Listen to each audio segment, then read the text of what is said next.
I have two brief questions I'd like to ask, if I may.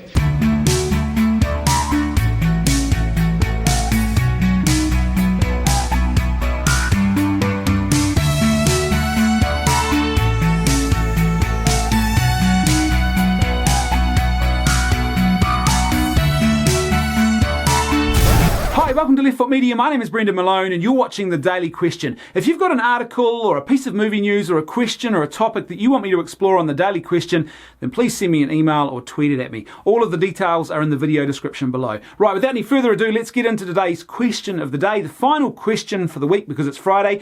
Yes, I know I made a bit of a mistake in yesterday's video. I flew home, I got into my car, drove straight home, got out of the car, and I recorded the video. And so I was a bit tired at that point and I totally forgot that it wasn't Friday, but nonetheless, today is Friday. So today's final question for the week is this. Would you wear a t-shirt with Adolf Hitler on the front of it, or would you wear a t-shirt with the swastika on the front of it, purely as like a fashion statement? The reason I'm asking that question is because a couple of weeks ago I was out at my local hardware store with my son one Saturday morning, and as I'm walking into the store, I am greeted by a guy coming out of the store who's wearing a shirt with a big bold Che Guevara on the front of it. He's not the only one I see wearing that type of shirt. And it's not just Che Guevara, it's quite common to see people wearing the hammer and the sickle.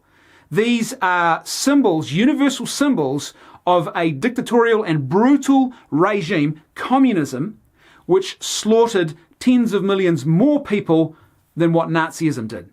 Yet if you were walking out of a hardware store or into a hardware store and you saw someone coming in the opposite direction who was wearing Adolf Hitler on a shirt or a swastika on a shirt, you'd probably be a little bit leery. And the first thing you would ask yourself probably is this person a neo-Nazi? And then maybe if you weren't sure whether they were neo-Nazi or not, you might ask yourself, why are they wearing this on their shirt then? Maybe they're ignorant. Maybe that's why they do it. So why was this guy wearing Che Guevara? Why do people wear the hammer and the sickle? These symbols of this brutal, brutal regime, this grave violation of human rights that was communism, that was Marxism, which slaughtered tens of millions of people more than what Nazism did. Well, maybe some of them are dedicated, die-hard Marxists themselves. They actually are on the political left, the extreme left, and they buy into the ideology. Maybe they're proud to wear this as a fashion statement because they are so deluded that they think that Marxism is actually going to make the world a better place. So that's one possibility. But judging from these people, I don't know if that's true. They seem to be engaging in and enjoying the fruits of capitalism just like the rest of us who don't buy into Marxism. So I'm not sure that's the answer. Maybe these people don't actually know their history. And it seems to me that's possibly a more likely answer to that question. That people who wear these shirts and caps and other things that are emblazoned with the symbols of this brutal, murderous, dictatorial regime, this grave evil that was communism, that is Marxism, maybe they just don't know. They're ignorant of their history because they haven't been taught enough about their history. They know about the Nazis because they've heard a lot about the Nazis, but maybe they haven't heard enough about the Marxists and just how dangerous Marxism really was. For me, I'm someone who is old enough to remember when the wall came down, when the Berlin Wall came down. I remember what it was like to live in a time growing up with the threat of nuclear war between Russia and America. Russia and her allies, America and her allies. I lived under that and experienced the Cold War. Now, I didn't live in a Cold War country, Russian country directly, but I grew up in a time in the West where that was an ever-pressing reality. I remember what it was like when the wall came down. I remember what it was like to hear stories from people who came out from under the oppression of Marxism and how liberated and how great they were, and the horrific stories about what happened while they lived under that oppressive regime. Maybe we've forgotten that we actually need to teach people about that awful oppressive regime, because it seems to me it is starting to make a bit of a comeback. And it's not just in the t-shirts.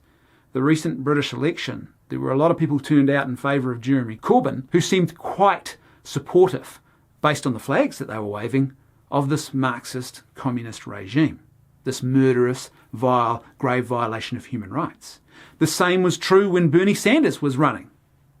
It seems to me that because we haven't actually been careful in what we've taught people about our history, that there are now a lot of people who are willing to embrace this evil and murderous ideology without even thinking too deep or too hard about what they are doing. Like I said, would they do the same with Nazism?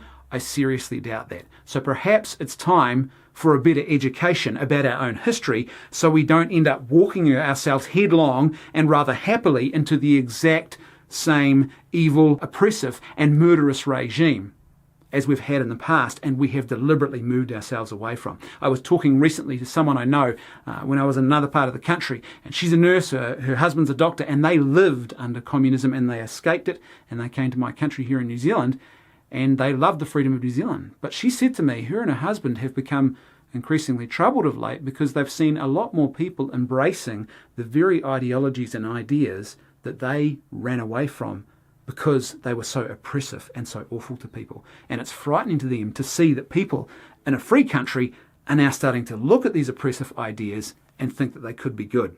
The floor is now open. I'd love to hear your thoughts, so please let me know in the comments section below what you think. And if you like the content I'm creating and you'd like to see more of it, then please support me on Patreon for as little as $1 a month.